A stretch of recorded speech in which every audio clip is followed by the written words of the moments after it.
سلامتی ہے ان آنکھوں پہ جو ہدایت پہ نظریں جمائے بیٹھی ہیں، ان کانوں پہ جو ذکر خیر کے منتظر رہتے ہیں، اور ان قدموں پہ جو ہدایت کی راہ پہ گامزن ہیں۔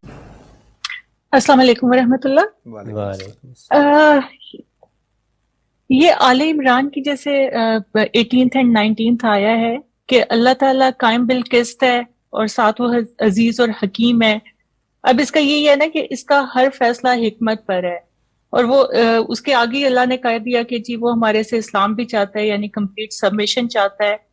اب اس دنیا میں جو ناانصافیاں ہو رہی ہیں اس کے خلاف آواز اٹھانا یا یہ اس میں آ جائے گا کہ ہم اللہ کے انصاف کو چیلنج کر رہے ہیں، اور کیا یہ ہمارا عقیدہ ہونا چاہیے کہ کچھ بھی نہ کیا جائے کیونکہ یہ اللہ کی حکمت کی وجہ سے ہے؟ جزاک اللہ۔ نہیں، یہ اس آیت کا ہرگز مطلب نہیں ہے۔ اس میں تو یہ بیان کیا گیا ہے کہ اس کائنات کا پروردگار کوئی عام بادشاہوں کی طرح نہیں ہے کہ جو جی میں آیا کر دیا۔ یہ بتایا گیا ہے کہ جس طرح اس کی دوسری صفات ہیں اسی طرح اس کی ایک بہت اہم صفت یہ ہے کہ وہ قائم بالقسط رہتا ہے، یعنی ہمیشہ انصاف پر قائم رہتا ہے۔ اس کے ہاں کوئی چیز بھی انصاف سے ہٹ کر نہیں ہوتی۔ وہ اپنے بندوں کے بارے میں کوئی فیصلہ کرے گا، فرشتوں کے بارے میں کرے گا، اپنی کائنات کے بارے میں کرے گا، تو اس میں بلکہ یہ کہا گیا ہے کہ فرشتے بھی اسی بات کی گواہی دیتے ہیں، اور اس دنیا میں جو اللہ کے پیغمبر آئے ہیں ان سب نے بھی یہی بتایا ہے کہ اللہ قائم بالقسط ہے۔ اب قائم بالقسط ہونا اللہ تعالیٰ کا، یہ تو اللہ کی ایک بہت بڑی صفت ہے۔ اگر آپ اس کے سارے پہلوؤں کو سمجھنا چاہیں تو ہماری تاریخ میں استاذ امام امین حسن اصلاحی نے اپنی تفسیر تدبر قرآن میں اس پر جو ایک تفصیلی نوٹ لکھا ہے وہ بہت غیر معمولی ہے، اس کو الگ سے پڑھنا چاہیے۔ بلکہ مجھے یاد پڑتا ہے کہ ہم نے اس کو الگ سے شائع بھی کر دیا ہوا ہے کہ اللہ کے قائم بالقسط ہونے پر ایمان کتنا ضروری ہے۔ اسی اعتماد پر تو ہم جیتے ہیں کہ ہمارا رب ہر فیصلہ جو کرے گا وہ انصاف پر کرے گا، اور وہ انصاف ہی سے سارے معاملات کر رہا ہے۔ یہ اللہ کے بارے میں میرا آپ کا ایمان ہونا چاہیے۔ اس کے بعد وہ دنیا ہے جو اللہ نے بنائی ہے، اس میں یہ بتا دیا ہے کہ یہ دنیا میں نے امتحان کے لیے بنائی ہے، اور امتحان کے لیے جب ایک دنیا بنائی ہے تو یہاں لازمی تھا کہ اختیار دیا جائے، ورنہ امتحان ہو نہیں سکتا۔ اس اختیار کو اللہ نہیں، میں آپ ہم غلط استعمال کرتے ہیں۔ یعنی اس دنیا میں جب کوئی ظلم ہوتا ہے، عدوان ہوتا ہے، استحصال ہوتا ہے، میں کسی پر زیادتی کرتا ہوں، آپ کسی پر زیادتی کرتے ہیں، تو یہ اللہ نے جو اختیار دیا ہے اور اس اختیار کو استعمال کرنے کی مہلت دی ہے، یہ شر اس کے نتیجے میں وجود میں آتا ہے۔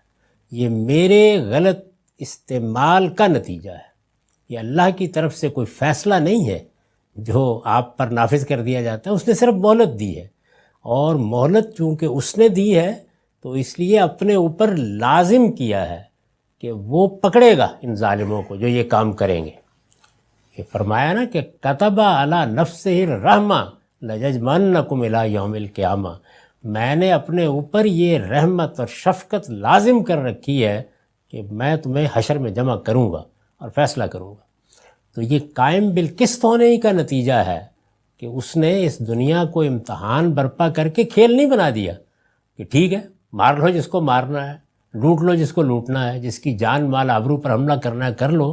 اس نے فرمایا کہ مہلت تو میں نے دی ہے، اور یہ مہلت جب تک دی ہے اس وقت تک میں مداخلت بھی نہیں کروں گا، لیکن تم بچو گے نہیں، اس لیے کہ میں قائم بالقسط ہوں، میں پکڑوں گا اور پیشانی سے پکڑ کر تمہارا حساب لوں گا۔